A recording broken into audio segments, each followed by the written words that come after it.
is a new strategy to help manatees. Florida politicians are asking the feds for help right now. They're the canary in the coal mine. Congressman Brian Mast spoke to Fox 35 about an environmental disaster off the Florida coast. Picture that like a wildfire, but underneath the water. And the manatees have nothing to eat. They're literally emaciated, starving. And that's why this needs to be, again, an example of where the federal government needs to do no harm and be on the hook for this. Mast believes the toxic algae was introduced to the Indian River Lagoon by freshwater releases from Lake Okeechobee.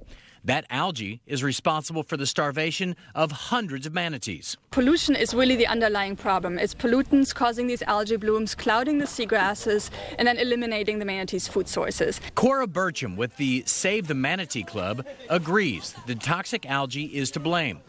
Earlier this month, she helped return a malnourished manatee to the wild. So far this year, Florida has seen more than 840 manatee deaths. That's more than any other year on record.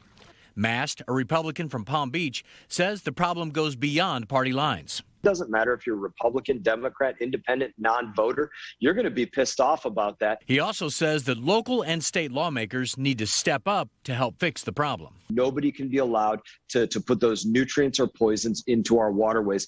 And the state legislature needs to get that message loud and clear and actually pass enforceable standards, which they're not doing. Because right now, it's the manatees. But Mast fears in the future it could be your families. When we see their habitat being destroyed, when we see what's going on with symptoms of Alzheimer's in their brains from the toxic algal blooms that they're being exposed to, that's the canary in the coal mine for what's happening to us and what's happening to our children, and it needs to stop immediately. And Congressman Mast, along with local representatives Stephanie Murphy, Michael Waltz, Darren Soto, and Bill Posey, have all urged NOAA to make a harmful algae declaration that would bring more federal funding to the area and try and help clean up all those toxins.